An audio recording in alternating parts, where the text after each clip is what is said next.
If you just spent $200 at the Container Store hoping it would finally make your homeschool run smoothly, I have some bad news for you. As a systems coach, I see this constantly. Smart, capable women are trying to solve behavioral and operational problems by buying organizational products. We think that if we just buy the right planner or the right basket or the right rolling cart, then the chaos will stop. I've worked with women who have reorganized the same room 4 times in a single year and still can't figure out why nothing sticks. Today, I'm going to explain the critical difference between organizing your stuff and organizing your systems, and why one works while the other one will fail every single time. We're going to look at the illusion of control, the psychology behind why we reach for products when we're overwhelmed, the difference between a static container and a dynamic workflow, and how to build a system that actually manages the chaos instead of just hiding it behind a pretty label. Because if you keep trying to organize your way out of a systems problem, you're going to end up with a very pretty, very expensive clutter. And you'll still be exhausted at the end of the day. We've all done it. The homeschool room is a disaster. There are math manipulatives under the couch. We've got half-finished art projects on the dining table, and you can't find the teacher's manual for language arts. You feel completely out of control at the end of the day. So what do?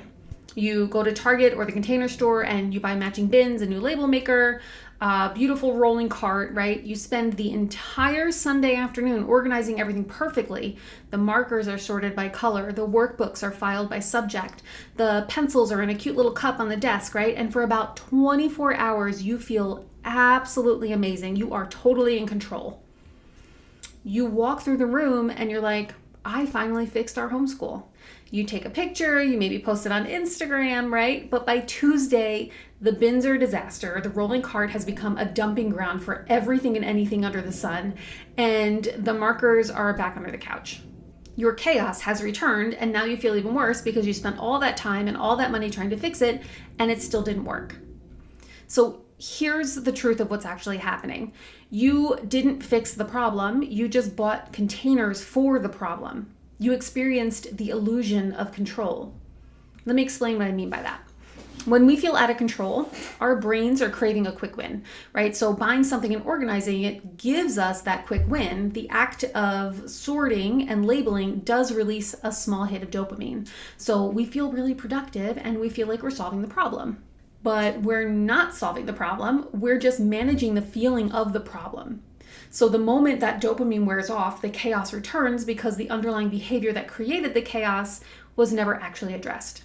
You treated a symptom, which was messy supplies, right? Instead of treating the disease, which is a broken workflow. And there's no bin in the world that can fix a broken workflow. So let's be clear about what a workflow is not. This is not a designated spot for markers. A spot is a location. A workflow is behavior.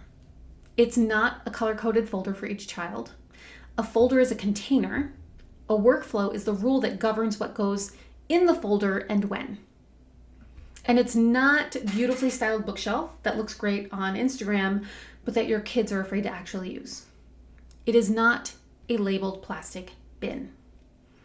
A workflow is the sequence of actions that moves the tasks from start to finish. So it's this invisible rule that governs how the physical objects are used, who they're used by, and when. Without the workflow, the container is just furniture. A bin is a static object, right? It just sits there. There's no power to change its behavior. The workflow is dynamic. It's the rule that dictates how the bin is used. So let me give you a concrete example. Let's just say you have this beautifully labeled bin for math manipulatives, right? The little colored tiles, the base 10 blocks, the fraction circles, all of them. But you don't have a workflow for when they're taken out, or who's responsible for them, or when they get put away. So what happens? The kids dump the bin on the floor, they play with the blocks, and then they leave them there, and your bin is useless. The system isn't the bin. The system is the rule. So here's the workflow. Math manipulatives are taken out during the math block. When the math block is over, the child responsible for putting every piece away puts them back in the bin. The bin goes back on the shelf before we're allowed to move on to the next subject.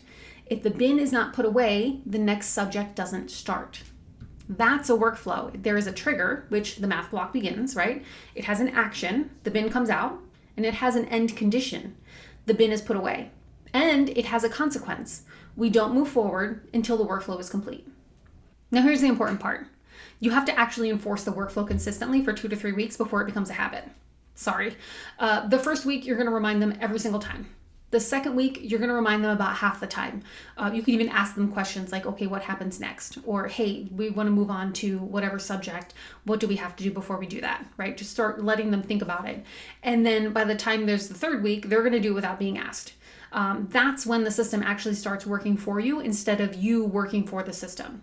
This is the principle that I use with my clients, whether they're running a business or running a homeschool. They build the workflow first, then buy the container that supports the workflow. We never buy the container and hope it magically creates a workflow. If you don't have the energy or the bandwidth to enforce the rule right now, then don't buy the bin. Keep the manipulatives in a Ziploc bag out of reach until you're ready to build the workflow around them, because it's easier to build it from scratch than it is to reverse it. The homeschool space on social media is heavily driven by aesthetics. We see these beautiful minimalist homeschool rooms with natural wood desks and perfectly curated bookshelves. There's soft lighting and a single succulent on the windowsill, right? Everything is neutral, everything is calm, everything is coordinated. And then we look at our messing room, dining room tables that are covered in cereal bowls and half-done worksheets, and we're like, ugh, if my room looked like that, my homeschool would feel calm like that. But aesthetic doesn't equal function. A beautiful room that does not support your actual daily habits will create more friction, not less. Think about it this way.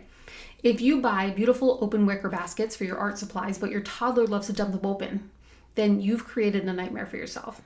You're going to spend more energy trying to maintain the aesthetic by constantly picking up the dumb supplies or constantly reorganizing the crayons than you're actually teaching your kids. So you're serving the room instead of the room serving you. Or say you set up a dedicated, beautiful homeschool room upstairs, right? There's a proper desk and a globe and a little chalkboard, but your kids always gravitate to the kitchen table because that's where the snacks are, and that's where the natural light is, and that's where they can see you.